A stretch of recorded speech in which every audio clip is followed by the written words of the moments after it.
All right, so this is part two of our section two video. And we're picking up with this example here where we're told that sine of t is equal to 1/2. They're also telling us that angle t is between 0 and pi over 2. Now, 0 and pi over 2, if we think about the unit circle there, this is 0, this is pi over 2. What this means is that my angle t is somewhere in quadrant 1. So if this is in quadrant 1, we know that all 6 trig functions are positive. Here they've asked us to find cosine t, and so I'm going to be using a triangle here to find cosine t. Also, I know that it's going to be a positive value because it's in quadrant 1. So one way we can approach this problem is thinking, okay, well, in quadrant 1, where does sine equal 1/2? And if you look back at the unit circle we went over in the last video, it equals 1/2 in quadrant 1 at where t equals 30 degrees or pi over 6. So that means that this is pi over 6, and at that same spot, cosine is equal to square root 3 over 2. So that's one way that we could approach this problem. Another way we could approach this problem is using those Pythagorean identities that we saw at the end of the part 1 video.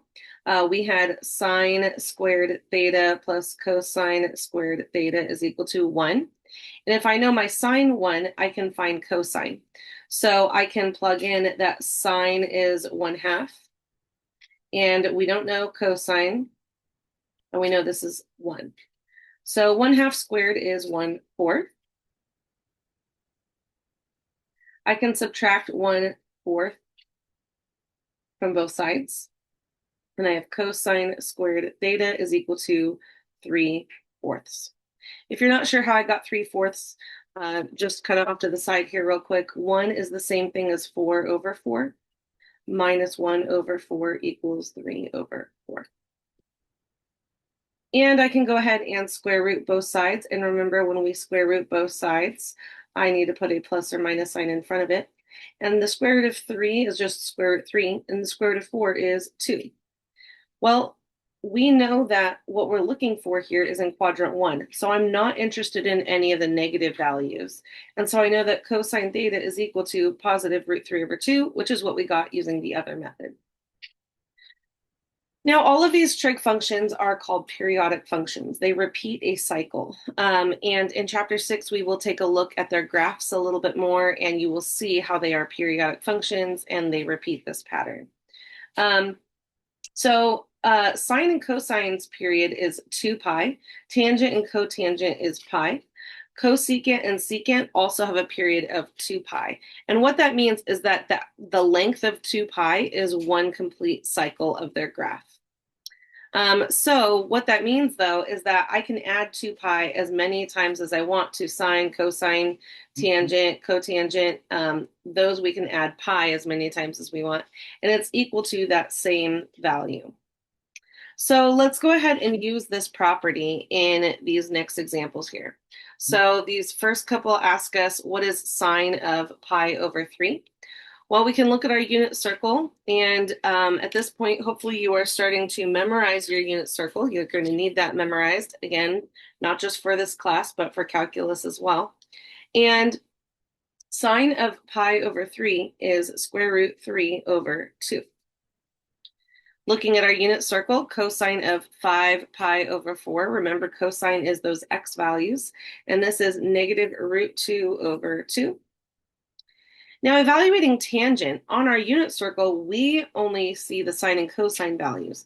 But I know that tangent of 3 pi over 2 is the same thing as sine of 3 pi over 2 over cosine of 3 pi over 2 using those quotient identities.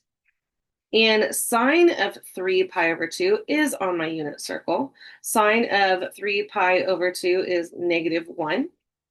And cosine of 3 pi over 2 is 0. Well, we can never divide by 0, so this one is undefined. And when we get to chapter 6, this will be a spot where we see that tangent has a vertical asymptote. Now, the next example is cosecant of 5 pi over 6, and we don't know on the unit circle cosecant, but we know that cosecant is the same thing as 1 over sine. Well, I know that sine of 5 pi over 6 is 1/2, and 1 divided by 1/2 is 2. In these next two examples, we're going to be using those even and odd identities that we saw in the last video. So tangent of 11 pi over 6, remember we can find that from our sine and cosine. So sine of 11 pi over 6 over cosine of 11 pi over 6. And sine of 11 pi over 6 is negative 1/2. Cosine of 11 pi over 6 is root 3 over 2. And I can multiply by 2 over 2, and then my denominator is reduced, and I have negative 1 over root 3. And I can rationalize this, which we need to do. We want to get the square root out of the denominator. And that gives me negative root 3 over 3. Well, using those even and odd identities, remember that tangent is an odd function. So if I have a negative angle in here, that's the same thing as negative tangent of 11 pi over 6, which we just found. So this would be negative times negative root 3 over 3. And so it would be positive root 3 over 3.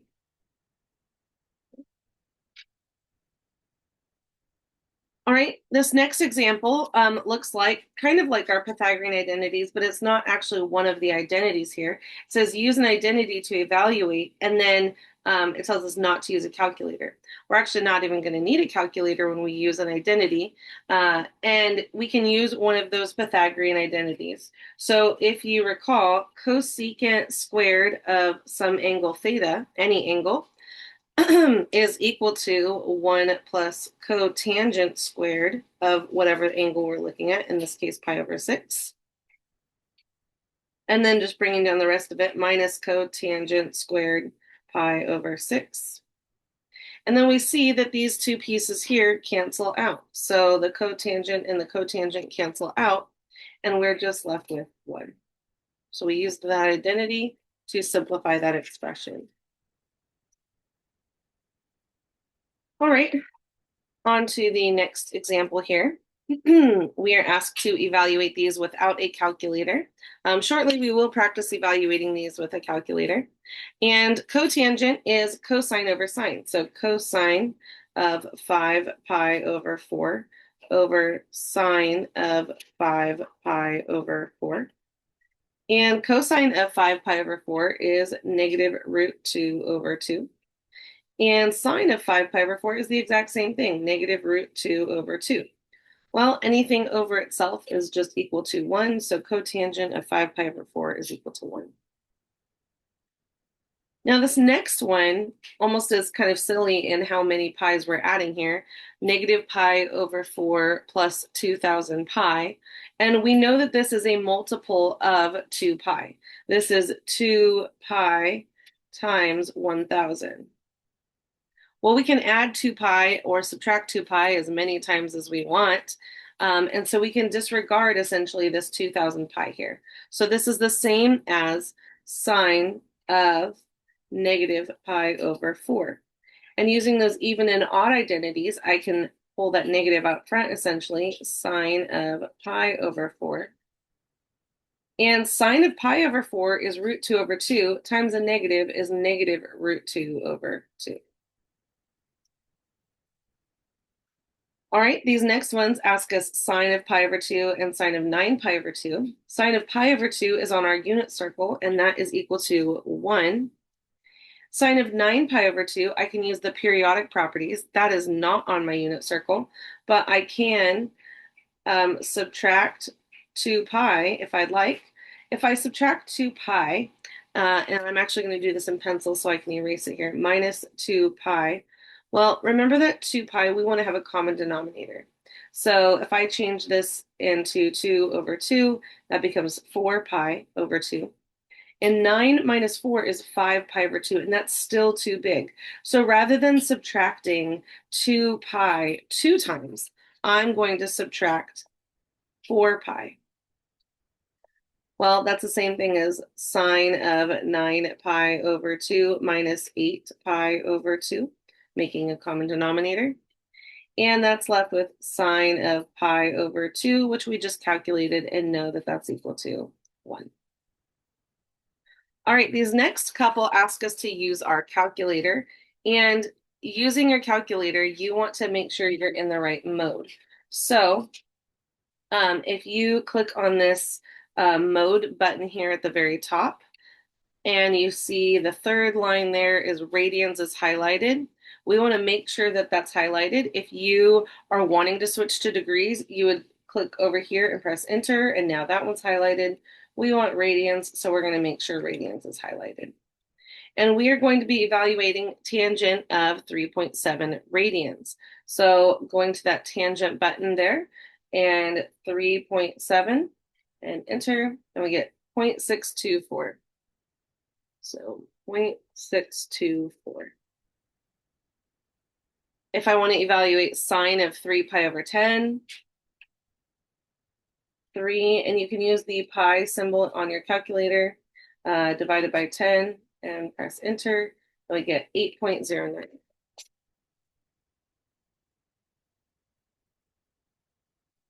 Okay. All right, so this next part here is looking at what are called reference angles. And with reference angles, we are drawing an angle in standard position and trying to use the terminal side of that angle with the x-axis to create a reference angle that will be easier for us to evaluate. So if I have some angle drawn here, let's say this is theta. If I have an angle drawn in quadrant 3, and this is theta, and something in quadrant 4, and this is theta. All right, the reference angles for each of these, and theta. The reference angle is going to be from the terminal side to the x-axis. So this right here, we'll call it theta prime, would be the reference angle. Terminal side to the x-axis, that would be our reference angle. And then terminal side to the x-axis, this would be our reference angle. And we'll see in some examples soon that using reference angles helps us in evaluating points that are plotted around the coordinate plane. So these next ones are asking us just to find the reference angle for each of the following angles here. So I have theta is equal to 345. So 345 is in quadrant 4, almost all the way to 360. So this is my angle theta. And my reference angle would be this little piece from the terminal side to the x-axis, theta prime, and that would be 15 degrees. Okay. The next one is 5 pi over 6, and doing this in radians is just a little bit harder. So this is 5 pi over 6 here. And my reference angle would be the distance from the terminal side to the x-axis. Well, if this x-axis here is pi, and we went all the way 5 pi over 6, I can find this by pi minus 5 pi over 6. That's the same thing as 6 pi over 6. That's the same thing as pi. Minus 5 pi over 6, and that would be 1 pi over 6. You can also think about it as getting all the way to 5 pi over 6. I would need 1 more pi over 6 to get me all the way to pi. All right, we can also plot angles in a negative position. So negative 135 is right here, and that is theta. And then my reference angle would be this angle right here, theta prime. And going a little bit further would be 180. So 180 minus 135 gives us 45 degrees, and that would be my reference angle. Now, this last one looks a little bit different, and that is because it's in radians. It's not degrees. There's no degree symbol on it, but it's multiplied the pi out. So instead of like having 5 pi over 6, it's like they multiplied out the 3.14 times 5 and then divided by 6. If we do that with our radians, this is 0.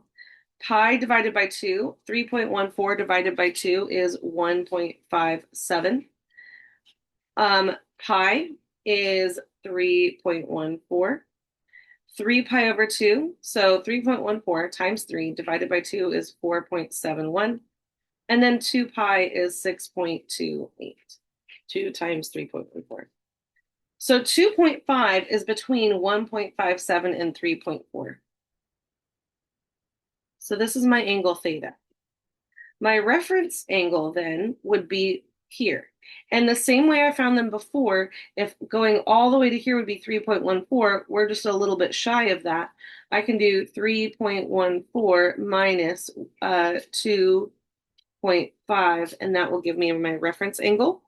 And that would be 0.64. And that's in radians. That is my reference angle here. All right, couple more examples here. So it's asking us to find the reference angles for the given example here. So we can go ahead and plot this point. But first we need to find a coterminal angle that is less than 360. So what we want to do here is first find our coterminal angle. So negative 580. If I add 360, well, that's going to give me negative 220. And then if I add 360 again, that gives me 140. So 140 is right here. And that's my coterminal angle. I want to find the reference angle to that. And so my reference angle here, theta prime, would be 40 degrees, 180 minus 140.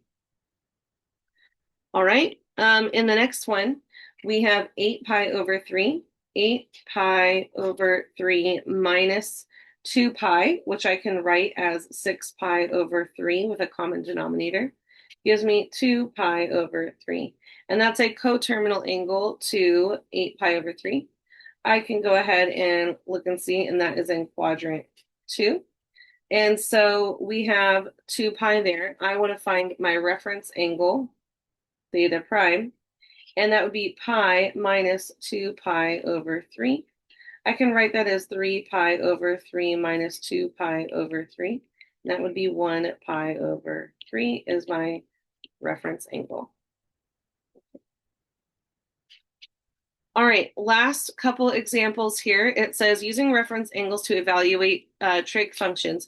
Find the reference angle and evaluate using the reference angle and determine the sign using all students take calculus. So all positive here, sine and its reciprocal here, tangent and its reciprocal here, cosine and its reciprocal here. So 300 degrees is in quadrant 4. And we want to use the reference angle 60 degrees to evaluate.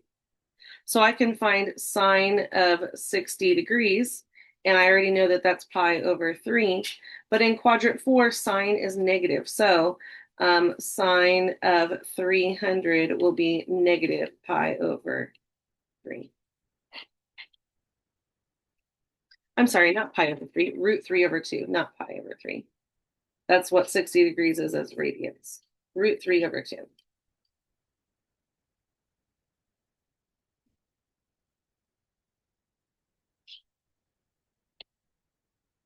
All right, the next one is tangent of 5 pi over 4. That would be here in quadrant 3. And we're going to use our reference angle here. And that reference angle, if this is 5 pi over 4, the reference angle is just 1 pi over 4. And tangent of pi over 4 is equal to 1.